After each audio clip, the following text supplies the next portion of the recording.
Welcome back, travelers, to Lotus Leaves. I'm here with my Guru again,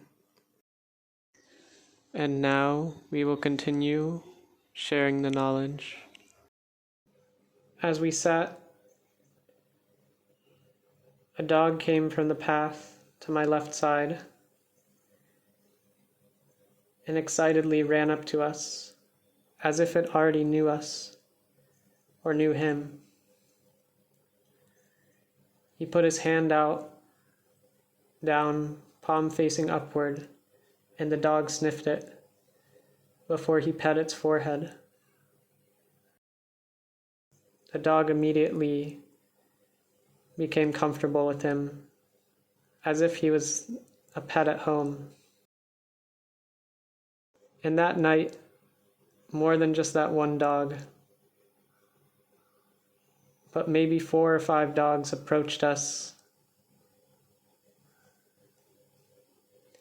He used the dogs to explain to me how to talk to animals and how to bless them. Before petting them, we have to ask for their consent. By putting his hand palm up below their chin, not too close, he gives them the chance to come up to him and show that they're comfortable sniffing his hand. Only then will he slowly reach up and begin to pet them.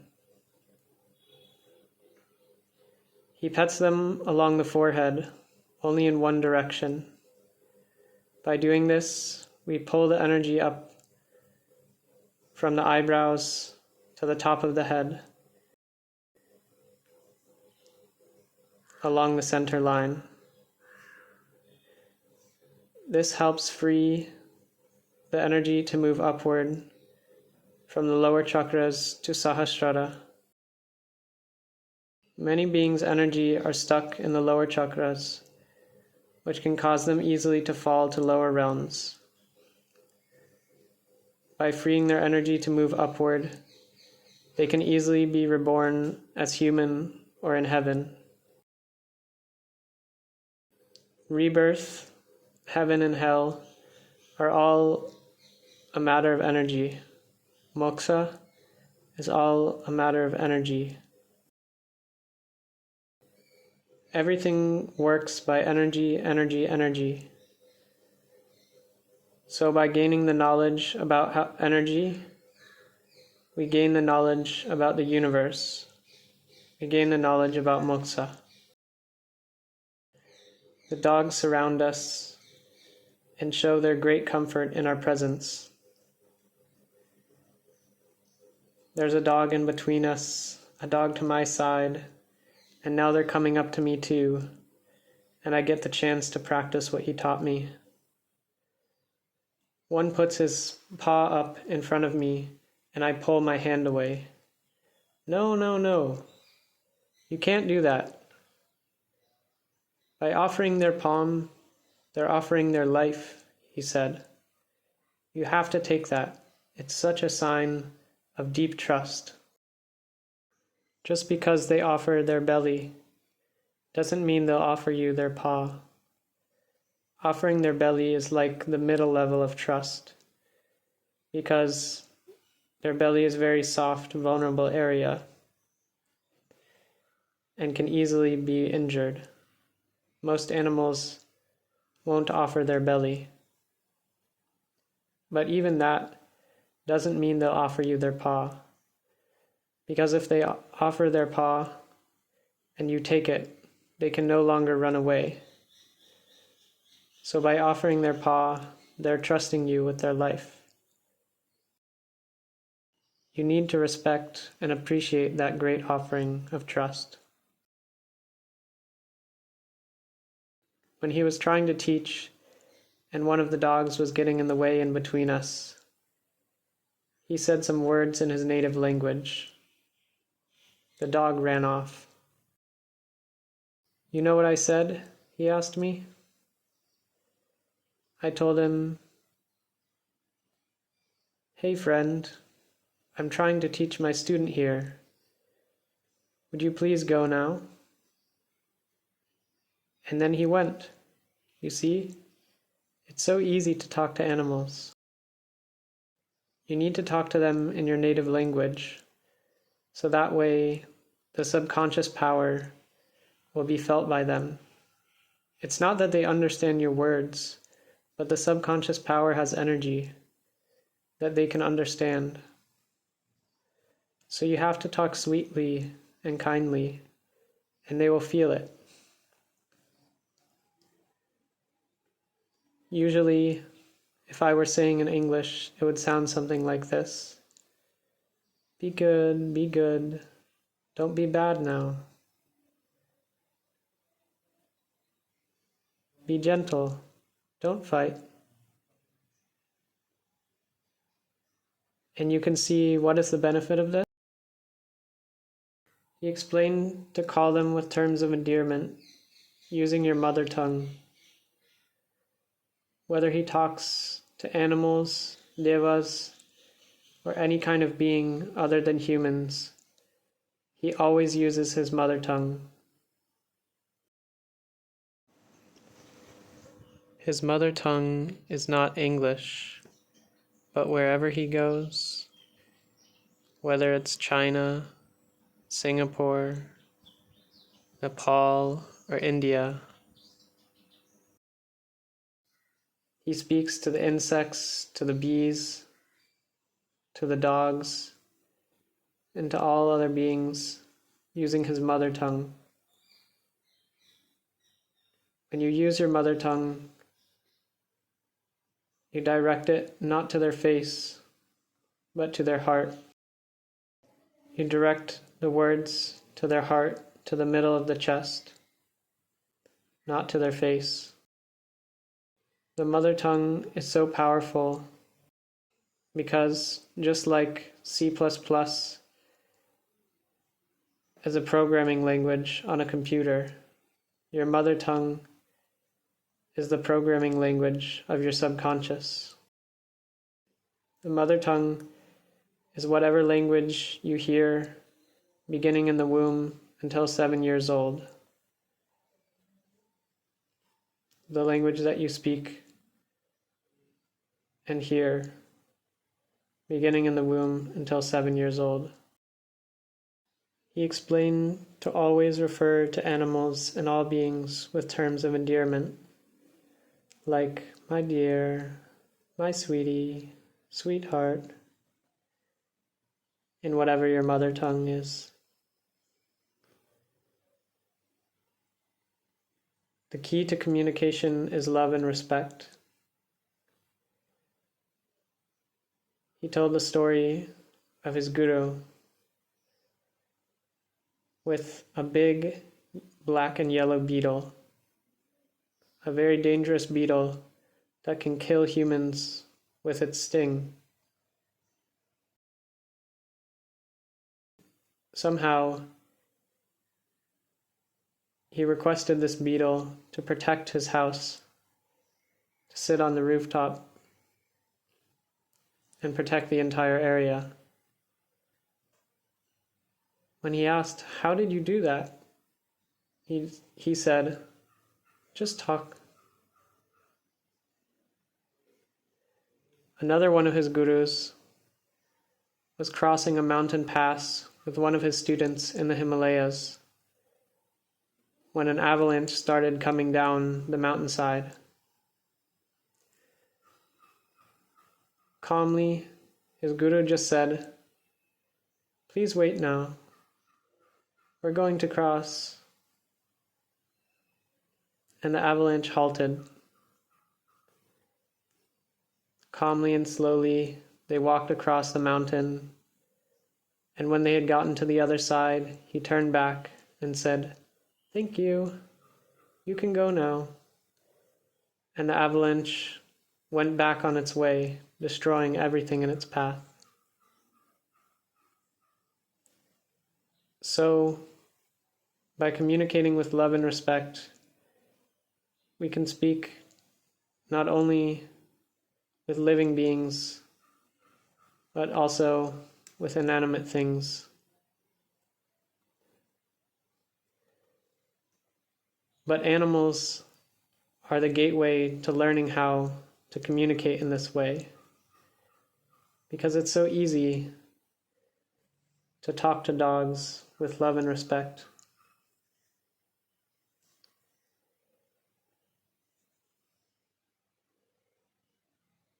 When we learn to communicate with all things,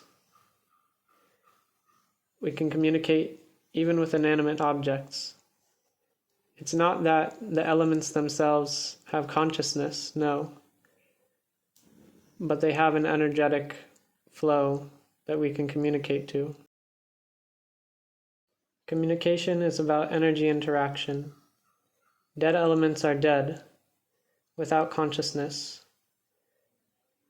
but they are able to interact with energy through communication. After a few hours of teaching, it was getting late, and we worried about whether or not the area was still open. So we prepared to pack up and continue back at the room like the night before. After we put away our things, he asked me, "Do you want to learn how to bless the trees before we leave?" Excited, of course, by all kind of tree talk, I said yes. He led me over.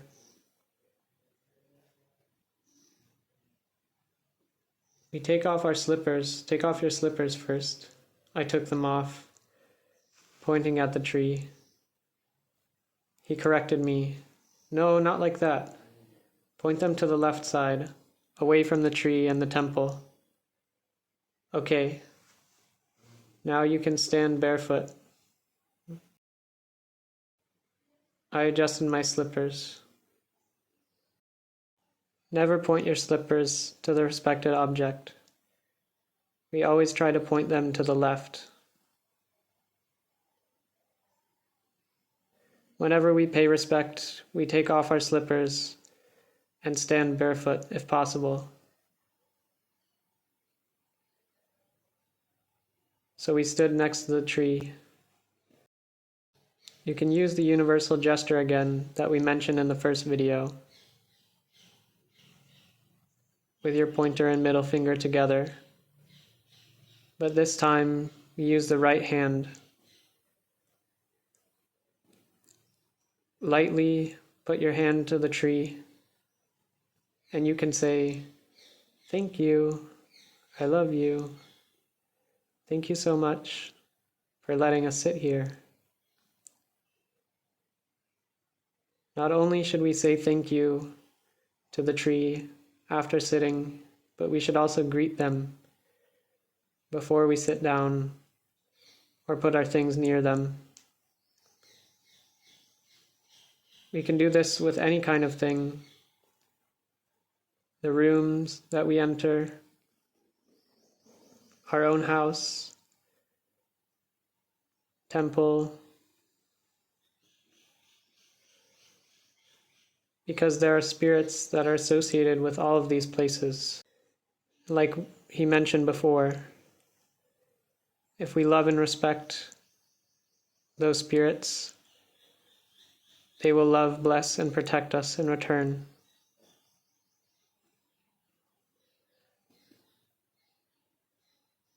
You can keep your hand on the tree and listen for its response, he said. Trees can communicate back to us in so many ways. I tried to feel the energy to show my gratitude.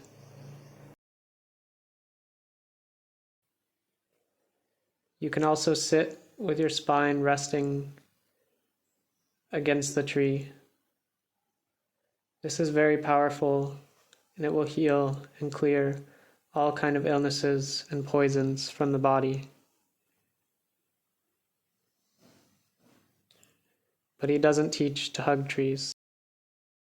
He doesn't teach people to hug trees. It's strongly not recommended. So, after loving the tree, we stepped back, put our slippers on, and walked up onto the lamplit path. As we walked back into town, he mentioned the lights again. So yes, the energy isn't nearly as good as sitting under the tree. It's quite invasive. But we can change our relationship to the path, and it will respond to us. Our mind is very powerful. Try for a moment saying thank you, thank you, thank you to the path as we walk. See how it changes? You feel something, right? The mind is so powerful. By showing our gratitude for things, we protect the blessings that are already given to us and attract even more blessings. So with gratitude, we can transform our environment into an even greater one. If the environment can't be transformed, then we'll be brought to a better environment. Through gratitude, we can even be reborn in heaven, just by saying thank you, thank you, thank you. I could feel the long lamplit path open up in front of me, with thank you, thank you, thank you. Of course, I should appreciate what allows me to pass through the forest, the lamps that light and keep me safe, the flat path with nothing to trip over. There's so much more to appreciate than I usually notice. So, thank you, thank you, thank you, carried us out through the forest and back into town, with more teachings to come. I kept saying thank you to protect the blessings of this wonderful knowledge and in hopes of receiving more. Thank you, thank you, thank you.